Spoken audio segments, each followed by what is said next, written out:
Thank you very much, and thank you all for coming out. I mean, personally, I should say, I'm delighted to be here because Richard was somebody I read and it made a big impact on me, and I was delighted to read this book, which is terrific, and I'm excited to have a chance to talk to you about it. Thanks. In front of other people.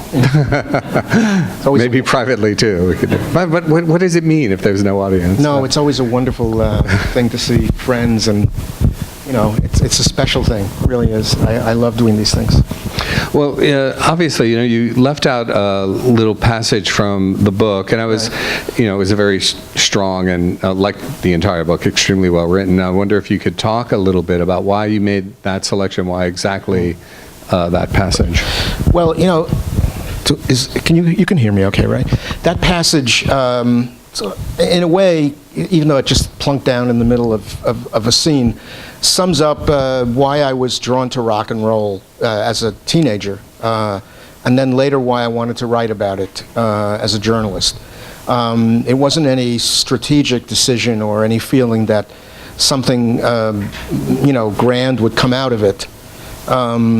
Ambitious as I was, I didn't think in those terms about music. I wanted to figure out a way to put things that I loved together. And one of them was literature, and one of them was rock and roll. And rock and roll stuck with me, even though I was a folkie in the I played kazoo, okay? So I don't know if that makes you a folkie. It didn't require any, it does, it is certainly, it didn't require any musical knowledge. That's why I chose the instrument. And I played in a group called the Even Worse Jug Band, which, the Even Dozen Jug Band, and I did solo on We Shall Overcome on kazoo. And we had it didn't get very far, the band. But I haunted the village, like hundreds, thousands of other folkies from the outer boroughs. But rock and roll always stuck with me. I was probably the only one of my friends who were completely obsessed with doo-wop and girl groups. Those were my two favorite genres, and I had many sexual fantasies about the girls and the boys mixing it up on some stoop or in one of the closed stairwells of the housing project where you could go and be alone with someone else, which most of the young people in the project did, and I certainly did. And so the passage is really about feelings that I had as a teenager and as a young man that I couldn't add up. And they were ultimately, I suppose, gay feelings, although not exclusively, for sure. After all, the Shangri-Las was my first profile, and they were, as I think I wrote that they could chew gum and swivel their hips at the same time. This is really impressive. And they were like echt Cambria Heights in Queens. So I was into them. I was into the Shirelles. So I was into these girls and the groups, but I also had deep feelings about the guys in doo-wop and in other forms of rock and roll. And so anyway, long story short, it was the only way that I could cope with those feelings or even experience them was indirectly through the music. I didn't know what they meant. They frightened me. I had a couple of experiences with guys, more with women. But rock and roll allowed me to touch those feelings. And it completely connected me with my innards.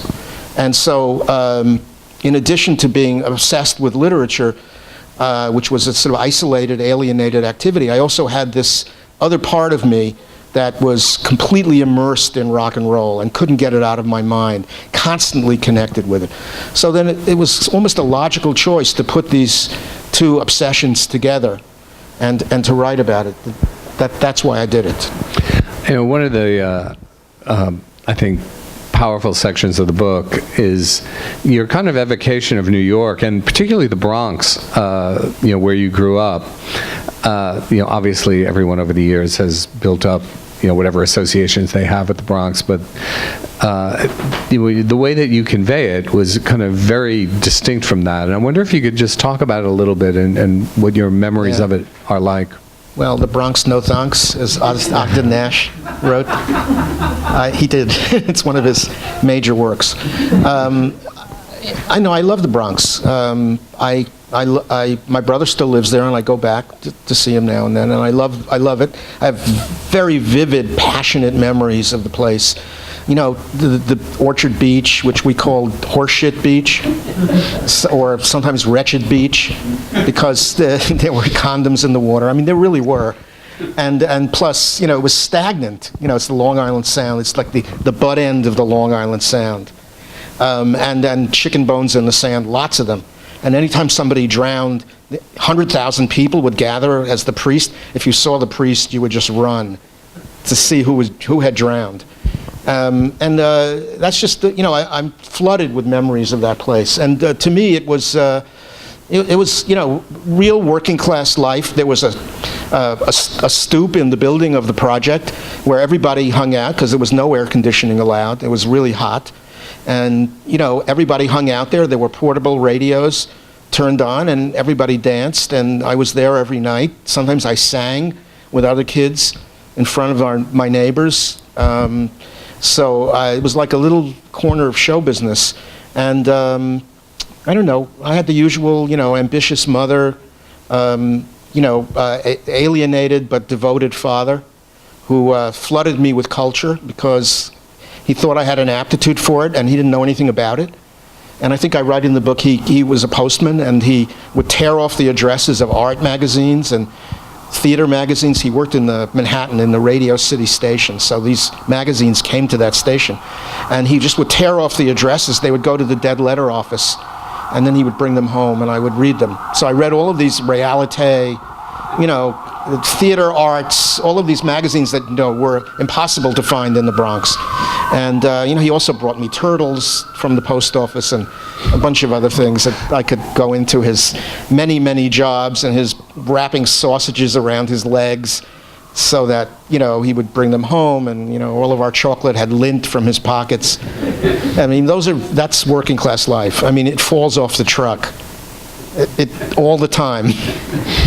And those are my memories. So my mother drove me with everything in her because I think she wanted to be something and never could get beyond the image of being a mother, which I don't think she liked very much, but it was embedded in her psychic genes. And my father, you know, took me to all these shows and flooded me with all this material. So I'm a combination of both of them, obviously ambitious and with outsized artistic ambitions, both. I wonder if you could talk a little bit about the genesis of your politics. You know, there's, you know, a sense in which, obviously, I mean, the music was kind of readily available in a certain way on radio and stuff. But, you know, what about, you know, your political sensibility? How did that evolve? I mean, particularly early on, how did that come to you? Yeah, well, you know, alienation from my neighbors for lots of reasons. You know, it was the kind of kid who would, you know, we had to play baseball, and I would just, you know, sit in the outfield, just take off the glove and sit. And I hated it. And I was alienated from them completely, although I very devoted to them at the same time. That combination is not so uncommon. And so my politics was part of the alienation. I had black friends. I mean, it was a project. There were black people there. And I love to go to rock and roll shows. It's one of my favorite reasons, almost the only reason to come to Manhattan or Brooklyn, but mostly Manhattan, actually. It could be Brooklyn. And I would go, and so I write about this. If I went with a black friend to these shows, we'd be chased off the street. And this happened a lot. Cops would see us and chase us off the street. And the feelings that I had experiencing that as a kid, maybe 13, 14, you know, not too long after you're allowed to take the subway for an hour to Manhattan. You know, those feelings were unbelievably powerful to me. The helplessness was, and the look in my friend's eyes, just, it nauseated me physically. I developed this nausea, which still, if I hear overt racist comments, I can get nauseous from them. It's still with me. And then there's that, and then it was seeing pictures of Emmett Till as a very young child that ran in the newspapers when his mother insisted that his coffin be open, and that there were pictures running in those days the New York Post was a progressive paper, and it ran. And the Daily News was kind of the right-wing paper. Yes, yeah. it was. Yeah. Every day there was a story about Eleanor Roosevelt long after she died in the Post. but I mean, and I delivered the New York Post I was a newsboy. So that picture, was the most horrible thing I had ever seen in my whole life.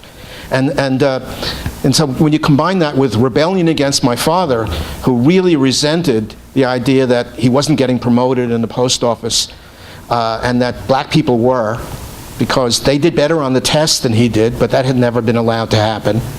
The rebellion against him, along with these experiences, made me gravitate toward civil rights. I didn't like the peace movement. It was a little wimpy for me. I wanted the civil rights movement. And then, of course, the only people who were really my friends were commies. And there was a place across from the project built by the Communist Party. We called it the Coops. And these were cooperative houses that communists lived in. And then, of course, when I was growing up, there was the McCarthy era. The day that the Rosenbergs were executed, people were weeping in the streets. And I had no idea why they were, but they were terrified people. But they also had real art on their walls. And they did not have televisions. And, they welcomed me and introduced me to all of this stuff. So I was introduced to culture by my father, but also by communists who lived in the neighborhood and sort of took me in. And so I developed this, they were the first civil rights people. The first march I went in, 56 or something like that, in Washington with 5,000 or 6,000 people, was a march of communists, mostly. The Daily Worker was sold in our neighborhood. My mother forbade me from ever buying it because my father was a government employee. And I had friends who had to change their names in the 50s to names because they were worried about blacklists. And I saw all of these experiences. They all radicalized me.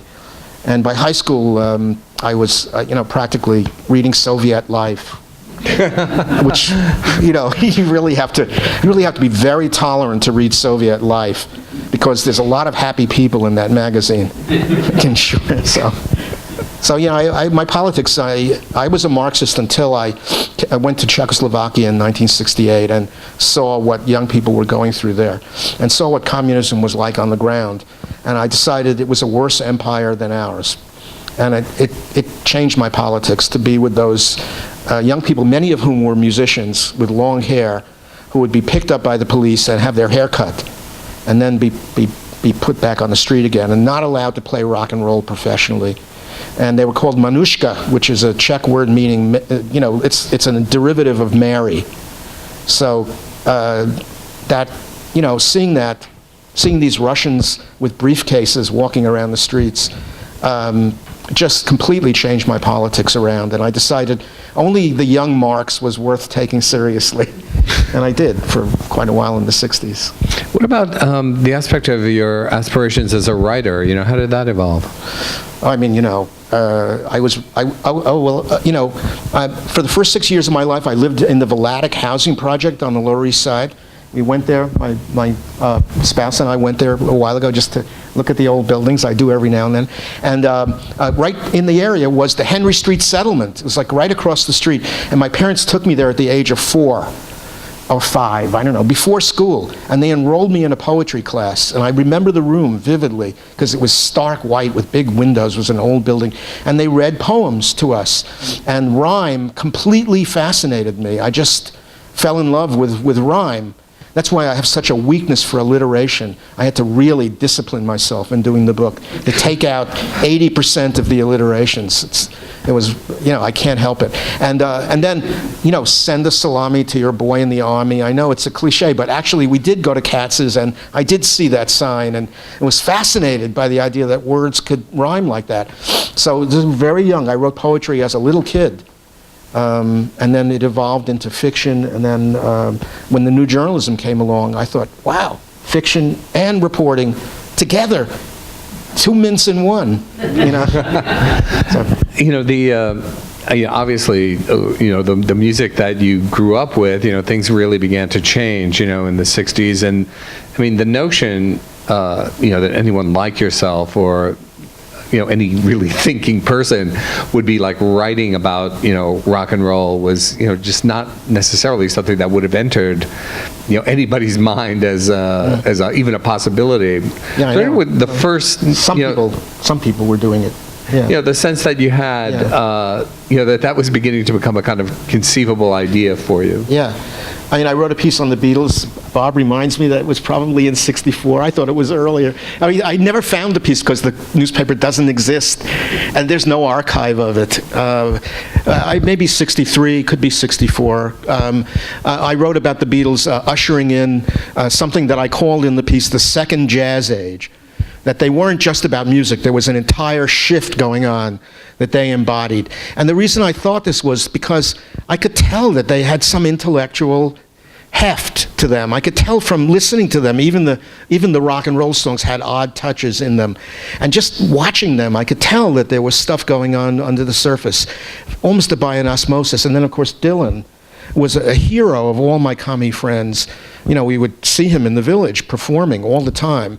And when Blowin' in the Wind was on the charts, I thought, how can this be? This is impossible. It doesn't have a good beat. You can't dance to it. It sounds like a tuna melt. But it's a civil rights song. And I thought, yes, everything is shaking on its foundations. And so, but for me, the idea of writing about it is completely natural. Because it was always in my brain. It was always floating around. Every time I thought about sex, especially gay sex, I would always think about rock and roll. It would always come up. And so it was always front and center. The question was, how I could get my adoration of James Joyce together with this running melodies in my mind that were really running around in my head with every erotic thought. So I just did it naturally. Didn't have to think about it. And as that began to evolve, I mean, another really kind of interesting element of the book, I felt, was the kind of contrast that you drew, between New York and California. I mean, obviously a lot was going on in both places, and you began to sort of move back and forth between them. I wonder if you could, just kind of talk about what that, what that contrast was like, and kind of what developed for you in each of those environments. I mean, California was a revelation to me when I went out there. I first went out there in 1966. I decided to write about drugs while I was in journalism school because it was a disreputable topic, and I was disreputable in the class. And I had a sugar cube wrapped in foil on my desk in the newsroom, telling them it was LSD, which of course it wasn't. And they were so concerned about it that they gave me oranges to eat for vitamin C. Take these oranges, take them home,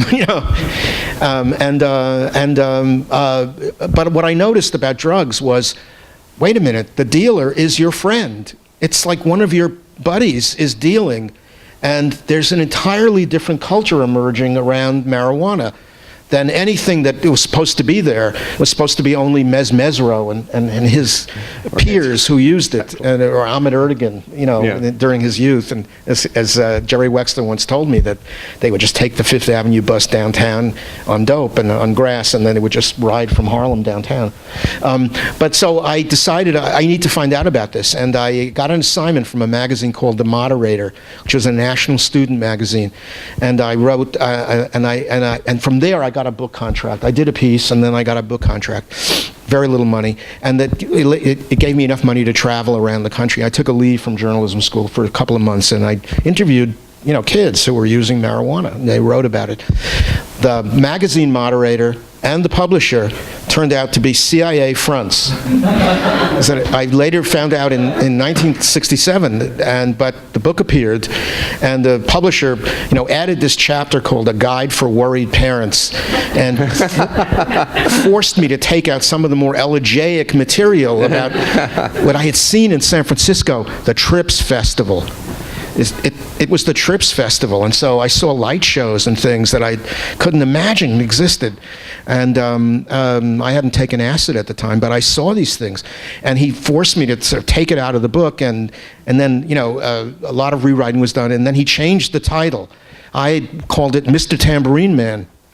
and he called it 1 in 7 drugs on campus. And it's like a harem scarum title, and the book is not in my resume because I really feel like it was a complete betrayal, and I felt completely powerless, and so that's. But so California represented for me drugs and relaxation. I'm giving very roundabout answers, but I'm sorry. No, that's fine. But I want to give people a flavor about what your experiences were like, and you're doing a great job of it. Well, 66 and then 67, I went out there again to report on hippies, and I became a hippie. I basically melted. That's what happened. And honestly, I was a block of ice. I was completely terrified. Manhattan terrified me. The Village Voice terrified me. Everybody in the Village Voice, except for Marlene, terrified me. And I was completely iced over. I was like a cube of ice. And when I got to California, none of that mattered to anybody. So I could I relaxed despite myself. The drugs helped, and so did. I had quite a bit of sex out there in parks and places like that. There was, with women in bedspread dresses, and I say, downy legs and everything. And, it just loosened me up. And California will always represent a big sort of sigh of relief. But I always was a New Yorker. They always told me you have to take acid because you're uptight. You're into ego games. You're a New Yorker.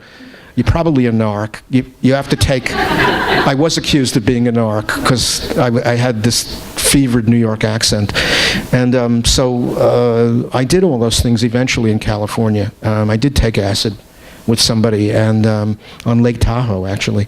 And these were pretty important experiences. I know a lot of people who freaked out and went crazy, and so I'm not idealizing the drug.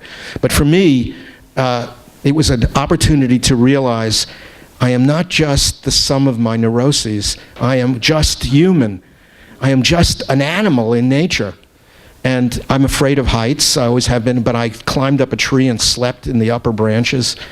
And I woke up with driftwood in my pockets, and I did not, thank God, I did not see God. I don't think it's possible for me to see God, but I had all those experiences, and they all are things that I will always forever associate with California, along with monarch butterflies in Monterey, actually. Speaking of Monterey, one of the, you take your book title from a line in a song by Big Brother and the Holding Company, right. Janis Joplin's group, and right. and Janis is a very compelling figure in the book, and I wonder if you could talk about your friendship with her. Well, I would see her when she was in town, not all the time. She would call me, and I usually saw her after a concert, like at the Anderson, for instance. She just was very loose around me, and we just chatted a lot. And what I picked up in her, I think that made me so drawn to her, was her doubt, her self-doubt. It was very obvious. When you saw her on stage, it was there in the music, that there was this extraordinary sense of insecurity. But when you were with her privately, she was constantly making comments about her body, especially her hair, but her body in general, her complexion, all kinds of things. And this was a woman who millions of young women imitated. So she never lost that. And I could relate to that very, very viscerally, because for many years, I was very fat as a kid. So I was very self-conscious about my body. It used to amaze me that people, would want to make love with me, because how could that be? But it happened, and it took me a long time to realize that it could, or did. And she, I related very, very vividly to her feelings. They were pretty much what I felt about myself, and I felt that there was a bond between us based on this mutual recognition of feeling that you were somehow, something about you physically was repugnant.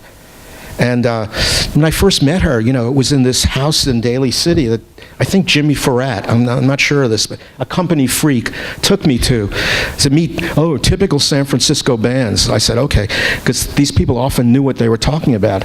And it turned out to be Quicksilver Messenger, Quick Service, and Big Brother and the Holding Company. They were just unknown completely. And so she was sitting in a corner with a baby held to her breast. And we all got stoned together, and my wife, I was married at the time, had a long conversation with her about growing up fat. And I, had a briefer conversation with her at the time, but she made a real impression on me. Then we went to Monterey and saw her perform, and I don't know if that was the same trip or not, but it was soon after. And so I was astonished, of course, that the same person was doing this. And she told me that there was a hole in every song that she had to fill, that she saw a song as a whole, and that was her job to fill it. Now, bisexuality was going on. Both of us had bisexual feelings. I'm sure that was part of what made us able to relate to each other. I'm not sure, but I suspect. But we never talked about that. So I never knew about it with her until later. I never knew about the drug use. I did see her drink. And I'm a nice Jewish boy when it comes to booze. So, I wasn't really horrified. I was amazed that anybody could drink, a pint and a half of Southern Comfort, even at its reduced proof, and always in tea or never, never cold. She said it's bad for her throat. She'd never drank it cold, and I was astonished to see her do that level. But I think that a lot of artists have to alter their consciousness in order to touch the aspects of the subconscious that are ultimately behind the creation of great performance. Every artist is his or her own Karen Finley, with or without the chocolate and the yams. But, they're all basically tapping into the subconscious. To me, this is, I have a Goya attitude toward music, for instance, and allowing us to share the subconscious elements of ourselves, which have much more in common with other people than other parts of our personality. And I think that's maybe the secret of why great popular music it's so contagious.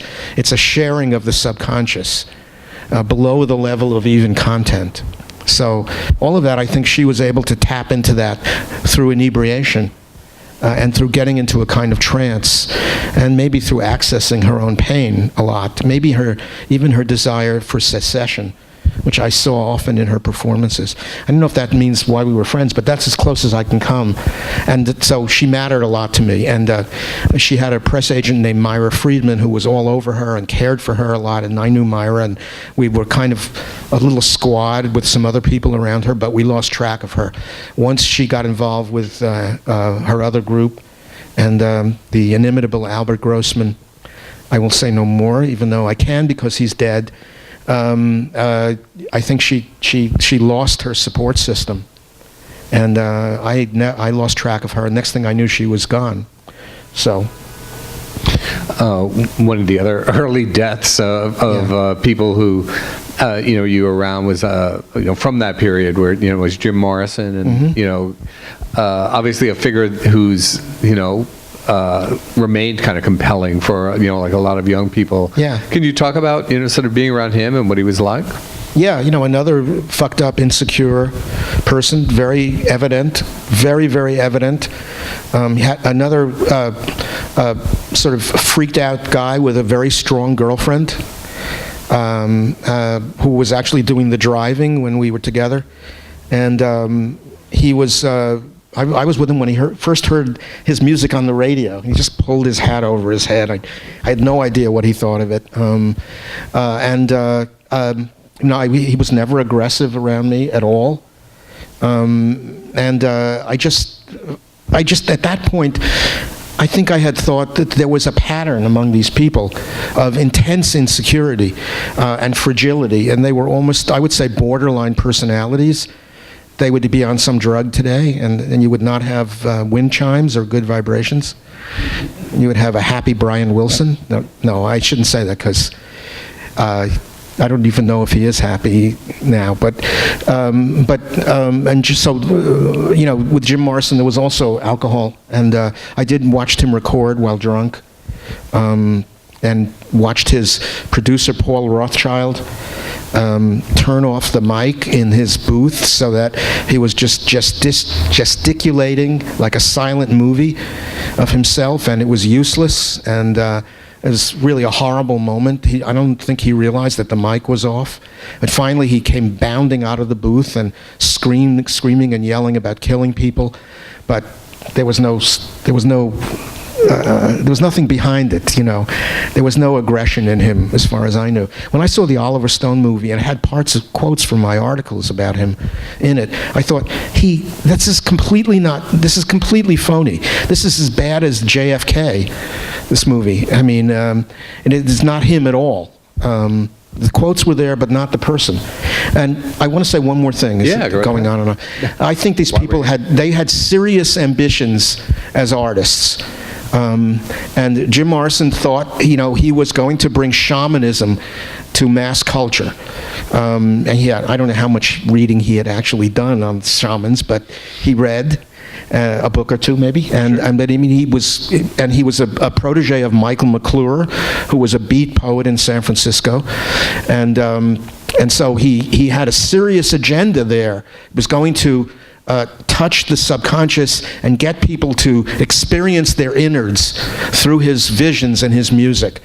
And, this was his agenda. And, he had a lot of other issues that led him to do what he did. But the agenda was there. That's ignored when you hear about these people. They had no artistic ambition at all. They were just extreme or sexy. He was all crotch, I think, to his fans. Which, I think that's why he finally exposed himself. It's because I think he really hated that and was very frustrated by not being able to bring that other part of him across to people. And Janis Joplin, serious student of blues from the time of her youth, crossing state lines to drink with her friends and probably have sex, the town slut.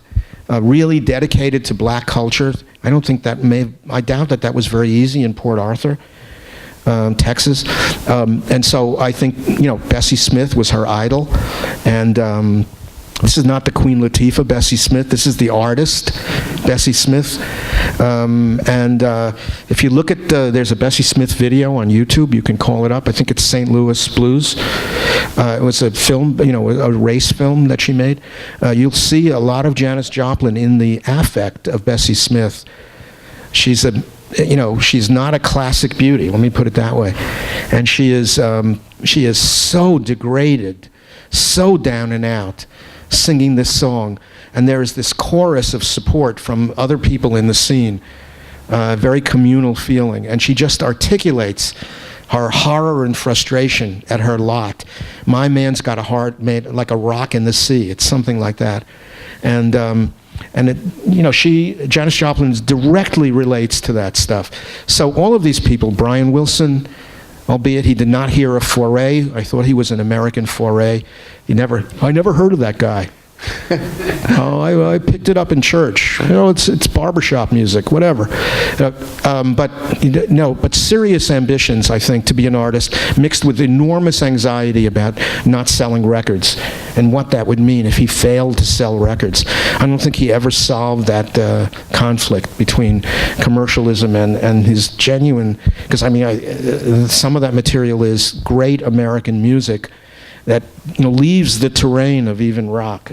It's choral music. It's American ecstatic, quasi-religious, choral music of the most beautiful sort, I think. And I'm a big fan of early Beach Boys too. My wife grew up in a red family, blacklisted family. And she was a secret fan of the Beach Boys at Barnard College. And so she and I we bonded over the Beach Boys. And so when we saw them and went to Palm Springs and did drugs with them, and Dennis Wilson tried to seduce her, I thought that, I have to let her do this. This is a dream come true for her.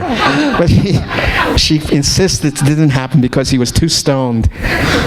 But actually, the whole weekend is a blur in my imagination, except for Dennis Wilson under lime floodlights in a motel on the porch. Just this horrible green face that he had. California was the age of tiki lighting in California, and I always associate him with tikis. Well, one of the things, you've been talking about and talking about these various, Brian Wilson and Jim Morrison and Janis Joplin, this kind of insecurity and at the same time, ambition and drive, in a certain sense, you were in a similar situation. You became a public figure and, a figure of note, and somebody was able to get their ideas out. And, on the other hand, there were a lot of insecurities that you were struggling with. Can you talk about just, that process and that struggle for yourself? Well, if you go to my website, richardgoldsteinonline.com, you'll see a picture of me and John Wayne. Clay Felker assigned me to do a story on him, and I went to Mexico where he was making a movie, The War Wagon, and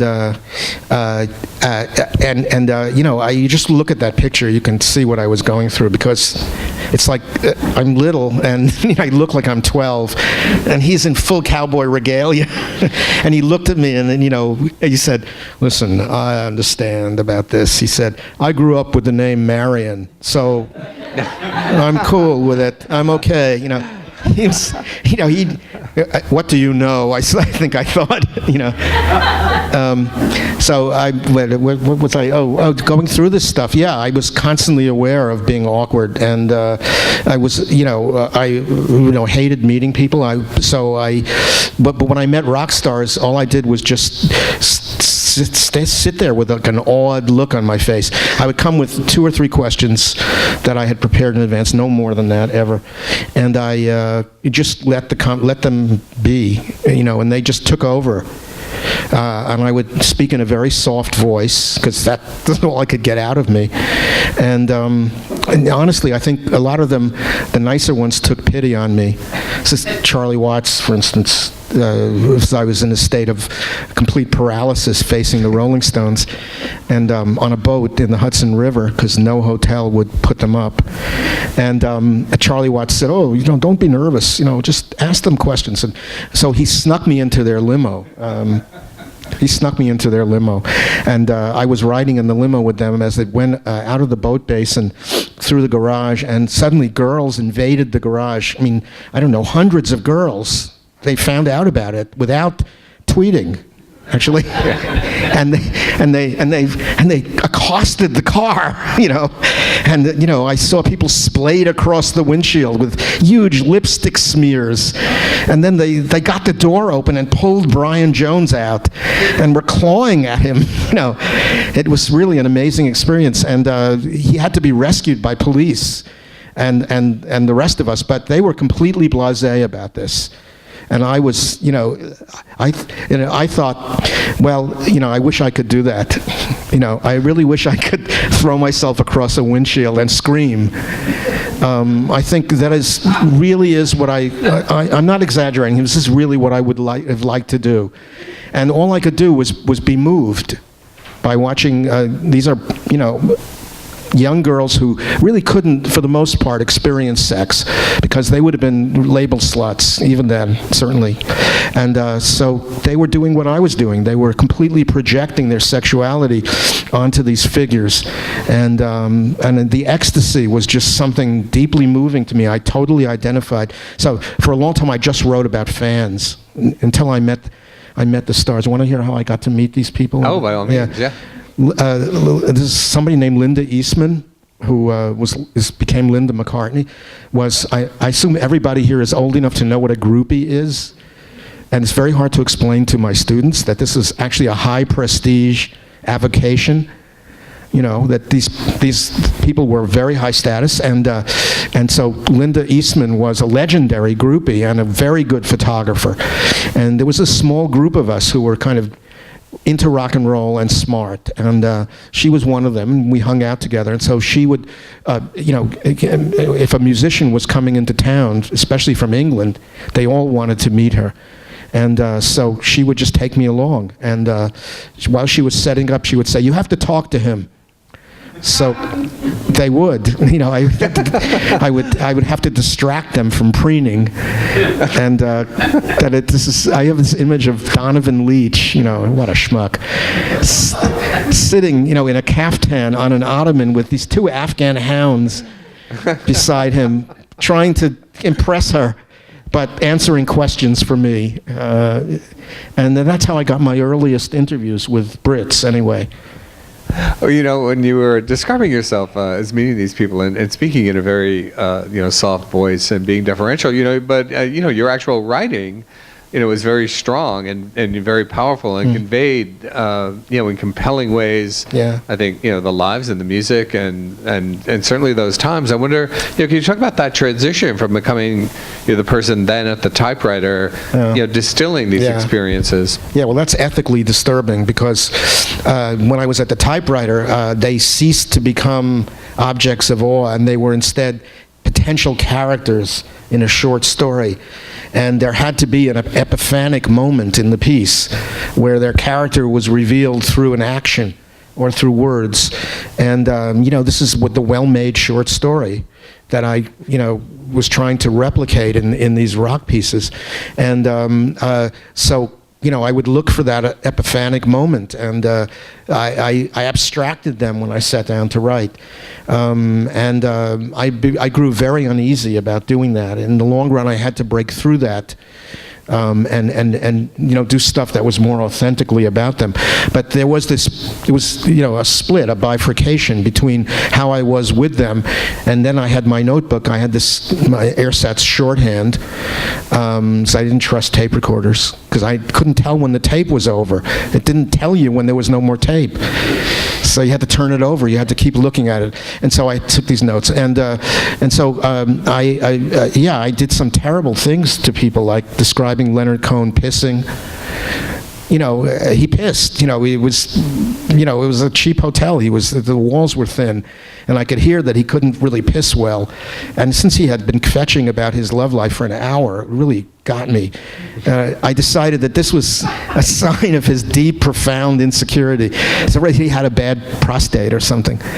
So I put that in the piece. And today it's stuff like that. And then being expected to be nasty. Because people loved that. So really, to say that Judy Collins would put Jesus to sleep on the cross, this is really verges on being unethical, I think. And okay, yeah, I know.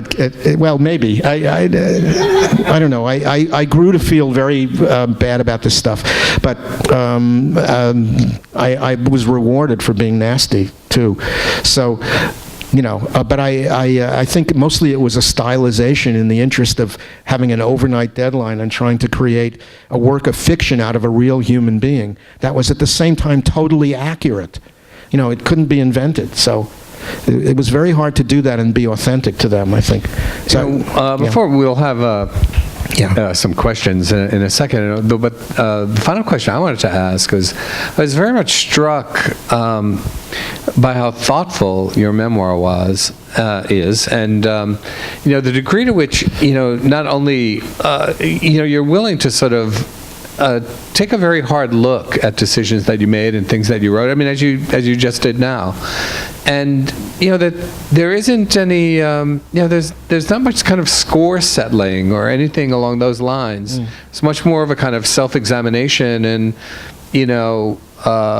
what could have just been a kind of victory trot is really something that's much more thoughtful. I was wondering, that may well just be a reflection of you as a person, but I wonder if, just kind of finding that voice and getting to that place, what that process was like. Well, 5 drafts. Each draft I had to wring out of myself more of myself. The first draft, I wasn't much myself. Maybe there was more score settling. I don't know. I don't feel like I need to take a vengeance on a lot of people. The government is something that I would take vengeance on. The violence of the government was extraordinary in the 60s, against huge groups of people, and against, seeing so many of my peers get clubbed at Columbia, for instance, hundreds of people who looked exactly like me, except I was protected by my press card.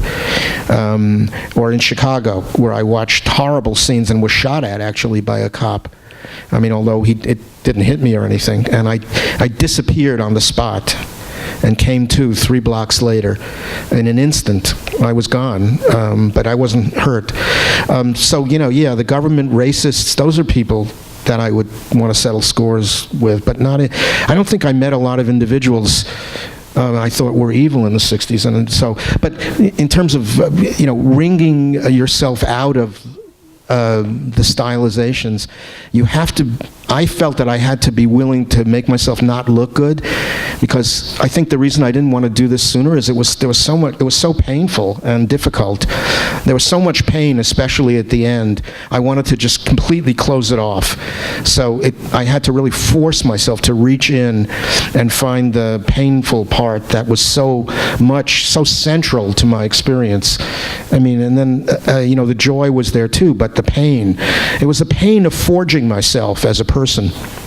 And, I literally did that in the 60s. I mean, I could say, to be auspicious about this or whatever, that the country forged itself as well in the 60s through pain. So if there's a relationship between the book and the larger reality outside myself, it's that the nation itself was in transition and had a painful breech birth during those years. And I think that's maybe what I tried to capture, was that how it felt like as an individual to be going through the pain of creating a new country. And for better or worse, both. We were a new country after that. So. Wonderful. Yeah, we're just coming to the point in the conversation. We'd love to turn it over to the audience. So yeah, cool. If anybody has any questions or... Yeah. Okay. I'm just going to bring this to you, Sarah. I'm actually born in the Bronx, but I have no memory because we left when I was 1. But it was Walton and Burnside. I don't know how close that I was in the East Bronx. Okay, but I have a two-part question. Yeah. Okay. I have to I'm thinking about what you started with, your love of the kind of music you learned. Yeah. I'm wondering about Dion and the Belmonts. Had to have, I would imagine this would be hugely at home with you. Yeah, totally. From the Bronx. My first crush on a guy in rock and roll was Dion DiMucci, of course, and Belmont Avenue. And yeah, my fantasy, my recurrent fantasy was Dion fucking all of the Shirelles. And it's in the book, but in fact, it is true. And I spent many a profound evening thinking about this. I won't go on. And yeah, so of course I tried to sing like Dion. I couldn't look like Dion. The Italian kids were the gods of the project, and he was this sort of he was like this quintessential Italian guy from the Bronx. So he represented Italianness to me, and I loved his music, of course. Was that neighborhood of his near yours? No, it's Arthur Avenue. It's at the West Bronx, but it's the Italian. But I lived in another Italian neighborhood. Let me tell you something. If you grow up in a Mediterranean neighborhood, everything goes on. East Bronx. Everything. There's nothing, that doesn't happen in that neighborhood and isn't talked about. Well, the other question I had is, with all your experiences interviewing people over the years, which you touched on in general, but I'm wondering if there's any particular experience on either extreme, a really good experience or a really negative experience with somebody that stands out, if you don't mind. No, meeting Bob Dylan was a disaster because I couldn't get any words out. And he looked at me and he said, "Oh, I've been hearing a lot about you." And all I could peep was, "Me too." At the time, I thought, "Oh my God," and he did not take mercy on me. That was it. That was the only, So yes, that was a bad encounter, and but I didn't have many. Most people were kinder. It was like really... He doesn't have to be kind, but he wasn't, He was particularly kind and surprised you? Yeah, I think the Big Brother and the Holding Company people really were very, they were compellingly kind. They were just all over Janis Joplin. They were her security guard. I mean, they really loved her. It was very obvious. The Doors had contempt for Morrison. That showed. They had tremendous affection for her. I don't know the story of her leaving them and what happened, but I think she lost a tremendous amount, as did they. So they took me in as well, I think. So maybe, and they stayed in touch with me. I would hear from one or two of them in New York. Emmett Grogan, the digger, the guy, he threatened to throw acid in my face because I revealed his name. And he told me his name. And I said, I told you I was a journalist. He said, "Oh, we didn't think you were really you looked like a runaway. We didn't think you were a journalist, so we talked."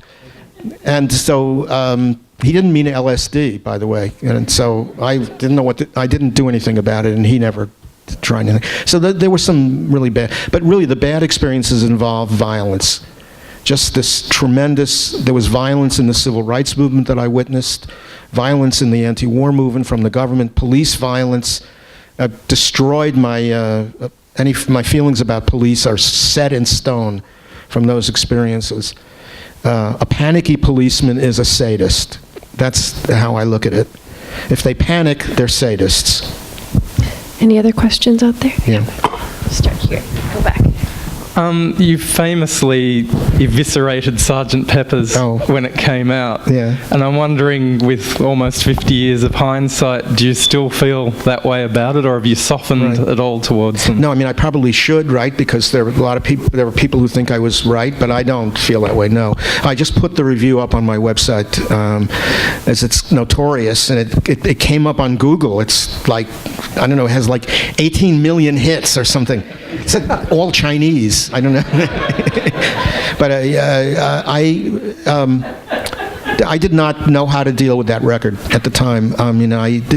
Wasn't rock. So, and I loved the Beatles, but I was a purist about what rock was, and so I found it to be cluttered and pretentious, and I wish I had been able to say, I don't know what to make of this. But the Times, this was their first rock review, as far as I know. Maybe I'm wrong about that too, I don't know.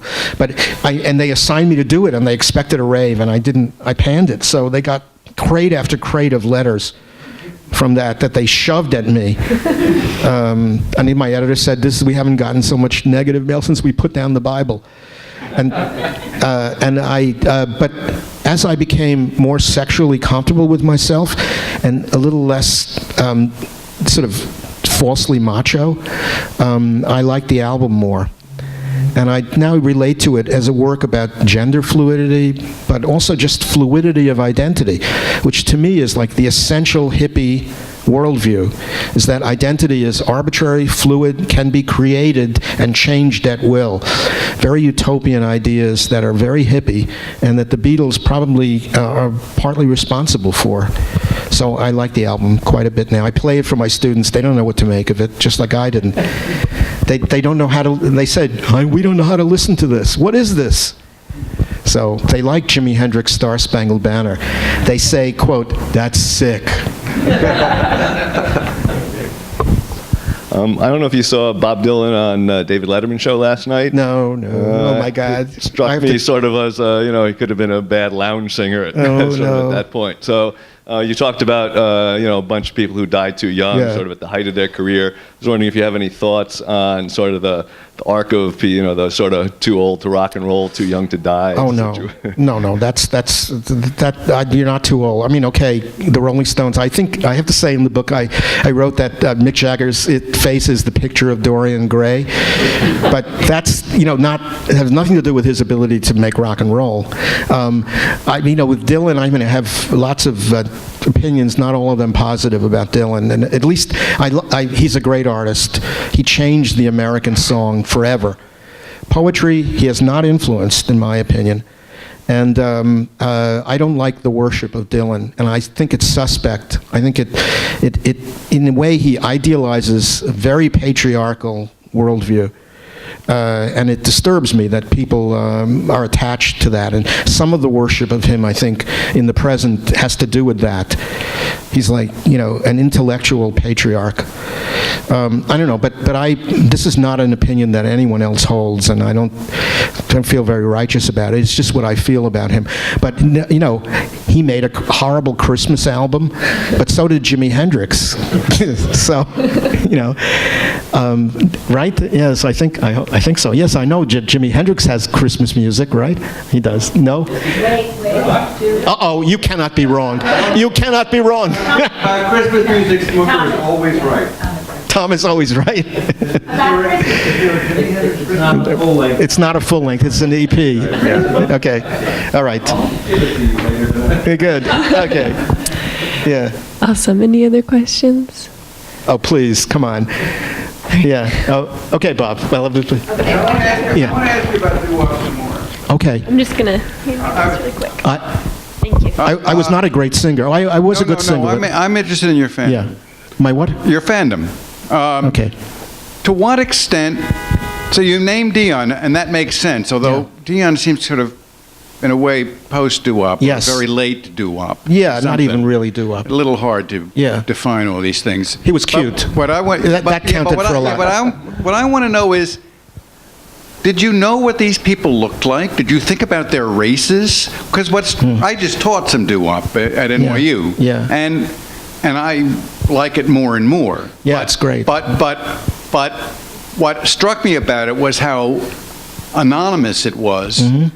And I'm curious to know if you had sexual fantasies about the sound or something more concrete and psychological. I think the sound. I actually think it was the sound that I didn't really see faces. Pretty much, I heard it on the radio. It would stay in my brain. It would be embedded in my brain. The kids that I sang doo-wop with were Italian. I was going to say white. They were recently white. It's the right way to say it. They were recently white. They were admitted not long before my time. And but I mean, of course, Frankie Lyman was. I was a huge fan of Frankie Lyman. Yeah. Yeah, and I mean, so there were other groups, and and then there was the Lieber and Stoller version of doo-wop, which I liked, but didn't do much sexually for me. It was too parodic, I thought. Yeah, but it was the play of voices, and maybe the falsetto and the bass.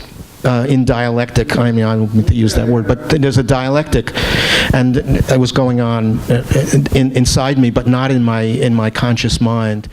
And I sang the high parts and the low parts with equal fervor, and it was the only time the Italian kids respected me. So I had that motivation, and it felt like a fully competent male singing doo-wop.